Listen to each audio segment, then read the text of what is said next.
और बीजेपी शासित राज्यों के मुख्यमंत्री को हमने देखा जो वहां पर किन्वासी के लिए पहुंच रहे थे, वो लगातार चुनाव प्रचार करते रहे। लेकिन ये 15 साल का शासन, ये एंटी इनकम्बेंसी का फैक्टर, और जैसा आप कह रही हैं कि जो कूड़े के ढेर लगे हुए हैं, बार बार आम आदमी पार्टी की ओर से, अरविंद केजरीवाल की ओर से कहा जाता है कि जो साफ सफाई है वो मुख्य मुद्दा है और दिल्ली को अगर साफ करना है तो हमें वोट दीजिए, ईमानदार पार्टी को वोट दीजिए। लेकिन वहीं बीजेपी की ओर से लगातार हमले बोले जा रहे थे आम आदमी पार्टी पर, और यहां पर घोटाले गिनाए जा रहे थे कि शराब घोटाला कर दिया और आपने बस घोटाला कर दिया, क्लासरूम घोटाला कर दिया। और गुजरात में जो है मुख्य फोकस है, क्योंकि वहां पर मुकाबला बीजेपी वर्सेस कांग्रेस का रहता है। लेकिन इस बार आम आदमी पार्टी की वजह से जो समीकरण है वो बदले हुए नजर आ रहे हैं। तो आम आदमी पार्टी का डेंट कर पाएगी क्या? ये जो बिखराव है वोटों का, क्या इसका फायदा क्या बीजेपी को मिलने वाला है? और 27 साल से जो विजय रथ चल रहा है, क्या वो आगे बढ़ पाएगा? हमारे साथ हमारी सहयोगी करिश्मा भी इस वक्त जुड़ चुकी हैं। करिश्मा,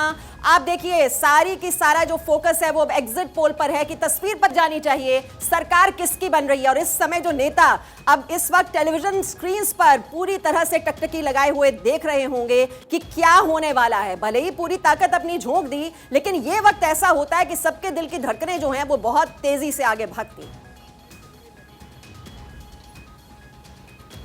बिल्कुल, देखिए राजनीति में हर चीज संभावना और पल पल यहाँ पे बदलती है, तो थोड़ा सा इंतजार हमें एग्जिट पोल को लेकर करना होगा कि आखिर जब तस्वीरें साफ होती है तो वो आंकड़ा क्या निकलकर सामने आता है। और जैसा कि आप जिक्र कर रही थी कि बीजेपी और कांग्रेस के बीच में हर वक्त एक, हम ये देख सकते हैं गुजरात में एक अहम टक्कर रही है, लेकिन इस बार आम आदमी पार्टी जो कि तीसरी शक्ति बनकर उभरी है, ऐसे में सीधे तौर पर जो मुकाबला बताया जा रहा है वो बीजेपी आम आदमी पार्टी के बीच में अब तक बताया जा रहा है। लेकिन थोड़ा जब तस्वीरें साफ हो जाएंगी तो हमें उसका भी इंतजार करना होगा। लेकिन इन सब के बीच देखिए, समझना यह होगा आम आदमी पार्टी जनता के साथ जुड़ी। बीजेपी की अगर मैं बात करूं तो बीजेपी ने मेगा कैंपेनिंग के जरिए प्रधानमंत्री नरेंद्र मोदी के चेहरे को आगे रखकर बीजेपी मैदान में आगे बढ़ी और यही वजह है कि यहां पे बीजेपी को फायदा पहुंचा है। लेकिन दूसरी महत्वपूर्ण चीज, आम आदमी पार्टी दूसरी पॉलिटिकल पार्टी हम ये कह सकते हैं कि जिस तरीके से जनता के साथ वो जुड़ी है, ऐसे में सीधा तौर से जो फायदा है वो उनको पहुंचा है। लेकिन कांग्रेस का कोई बड़ा चेहरा जमीनी स्तर पर नजर नहीं आया और ये एक बहुत बड़ा डेंट कांग्रेस बहुत बड़ा डेंट। और करिश्मा, भी दिल्ली एमसीडी का रुझान हमने अपने दर्शकों के सामने रख दिया। वहां पर आम आदमी पार्टी बहुत भारी बढ़त से आगे बढ़ती हुई नजर आ रही है और बीजेपी सेकंड पर आ गई है। लेकिन कांग्रेस तो यहां पर भी, दिल्ली में भी नजर नहीं आ रही है। कांग्रेस, अब तक मैं सवाल पूछ रही थी कि गुजरात में कहा है 2017 में अच्छा प्रदर्शन किया था, लेकिन ना यहां ना वहां। इस बार के चुनाव में कांग्रेस कहां? करिश्मा, बिल्कुल ठीक कहा, कांग्रेस इस वक्त अपने अस्तित्व की लड़ाई लड़ रही है और जमीनी स्तर पर कांग्रेस दिखाई नहीं दे रही है। यही वजह है कि कांग्रेस इस वक्त पिछड़ती हुई नजर आ रही है, क्योंकि हाल ही में देखिए कांग्रेस के कई दिग्गज चेहरे जिन्होंने पार्टी का, हम ये कह सकते हैं कि दामन छोड़ा, ऐसे में सीधे तौर पर एक नुकसान यहां पर कांग्रेस पार्टी को हुआ है। लेकिन इन सब के बावजूद कांग्रेस ने इस पर गहरा चिंतन मंथन नहीं किया, दरकिनार किया।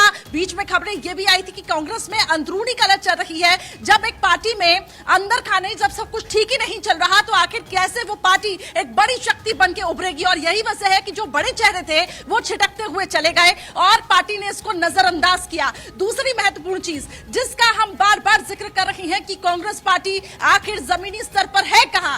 राहुल गांधी भारत जोड़ो यात्रा में व्यस्त है, लेकिन इन सब के बीच कांग्रेस पार्टी के बीच में जो टूट हो रही है कांग्रेस पार्टी में, आखिर उस बिखराव पर रोक कौन लगाएगा? एक तरफ हमने देखा बीच में खबरें, कांग्रेस पार्टी जैसा कह रहे हैं कि जो केंद्रीय नेतृत्व है उसने दूरी बनाकर रखी चुनाव प्रचार से, राहुल गांधी कहीं नजर नहीं आ रहे। और आप देखिए जो रुझान आ रहे हैं उसमें भी कांग्रेस पार्टी कहीं नजर नहीं आ रही है। लेकिन आम आदमी पार्टी की अगर बात करें सोनिका, आम आदमी पार्टी एक चैलेंजर के तौर पर कम से कम चुनाव प्रचार में तो नजर आ रही है। पूरे दमखम के साथ चुनाव प्रचार किया। अरविंद केजरीवाल ने, भगवंत मान भी साथ साथ जा रहे थे, उन्होंने भी अपनी पूरी ताकत वहां पर लगाई। यहां पर चाहे आप दिल्ली की बात करें, चाहे गुजरात की बात करें, पूरे दमखम के साथ। और सबसे बड़ा सवाल यह है कि उसकी सीटों पर भी नजर होगी और साथ ही साथ वोट शेयर पर भी नजर होगी कि क्या वो ऑपोजिशन की स्पेस ऑक्यूपाई करने की स्थिति में आती है। क्योंकि 2024 के लिए ये एक बहुत बड़े संकेत मिलने वाले हैं। ये सिर्फ विधानसभा चुनाव नहीं है, 2024 की तस्वीर भी साफ होगी कि कौन कितने पानी में है और आम आदमी पार्टी क्या स्थिति में है कि वो बीजेपी को टक्कर दे सकती है और क्या वो राष्ट्रीय पार्टी बन सकती है। इन्हीं चुनावों से तय होने वाला है। आम आदमी आदमी पार्टी इस बार गुजरात में पूरी कोशिश की है अपनी जमीन का को पर कब्जा करने की। देखिए मनीष सिसोदिया लगातार यहाँ पर जनसभाएं कर रहे थे, लोगों के बीच पहुंच रहे थे, रिले मॉडल पंजाब मॉडल लाने की पूरी कोशिश की जा रही थी। यही वजह रही कि भगवंत मान को भी गुजरात लेकर आया गया।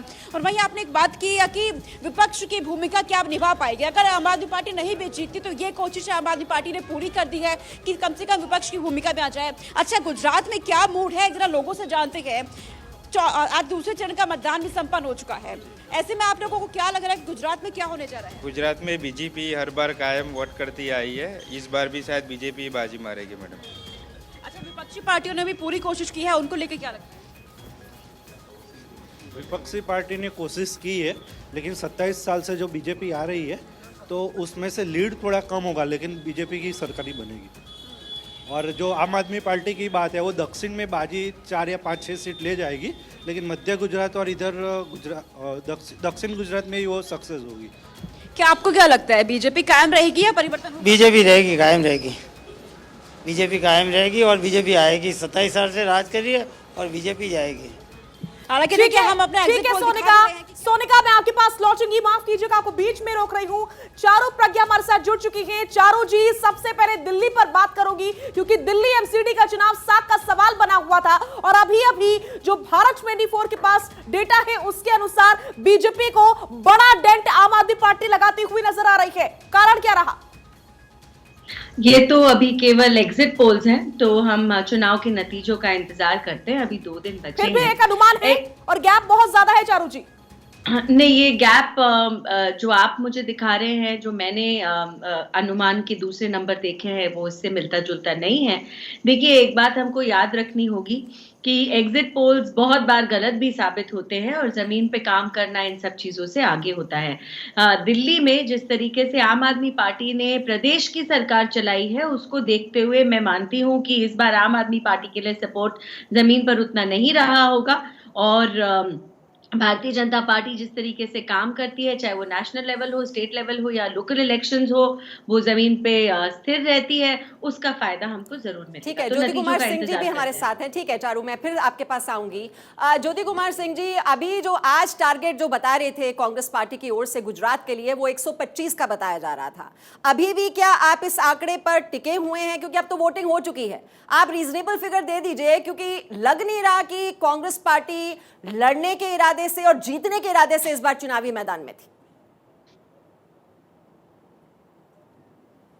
हाँ, आपको ऐसा ही लगेगा, क्योंकि आप उसी चश्मे से देखती हैं तो आपको वैसा ही लगेगा। नहीं, आप अपने चश्मे से बता दीजिए कितना फिगर अब आप दे रहे हैं। नरेंद्र मोदी रैली कर रहे हैं तो आप उनको लाइव दिखा रहे थे, और जो दूसरे पार्टी विपक्ष के नेता जो पैदल मार्च कर रहे हैं उनको 1 सेकंड नहीं दिखाती है। आप नहीं दिखाती है कि मोरबी में क्या हुआ, आप नहीं दिखाती है कि 700 स्कूल में गुजरात में एक ही टीचर है, वो आप नहीं दिखाती हैं। आप वहां नहीं दिखाती हैं। ज्योति जी, आपकी गलतफहमी है कि हम ऐसा कुछ नहीं दिखाते हैं।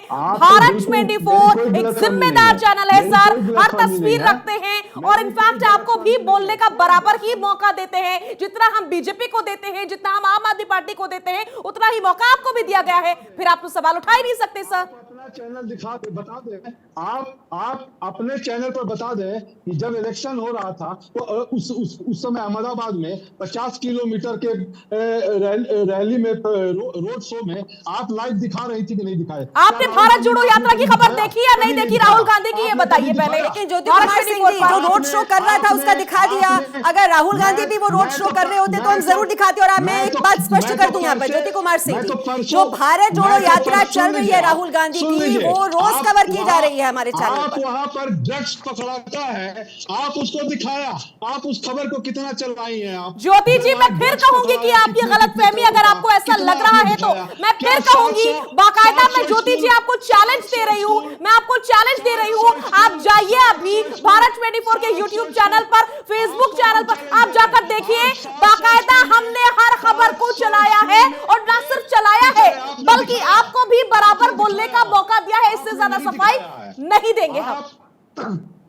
ठीक है ज्योति कुमार सिंह जी, अभी हमें एक ब्रेक लेना होगा, आप भी थोड़ा पानी पी लीजिए। थोड़ा संयम बरतें और आप जरा बताइएगा, हम फिर आपके पास आएंगे। देखिए, मौका हमारा चैनल हर किसी को देता है, चाहे वो आम आदमी पार्टी हो, चाहे वो कांग्रेस हो, चाहे बीजेपी हो। और मेरा सवाल जब मैं लौट कर आऊंगी ब्रेक के बाद, एक बार फिर से आपसे वही होगा कि आप अपना क्या फिगर दे रहे हैं, वो वैसा का वैसा हमारे दर्शक आज सुनेंगे और फिर 8 दिसंबर को जो नतीजे आ जाएंगे तो सबके सामने तस्वीर साफ हो ही जाएगी। तो आप रहिए हमारे साथ।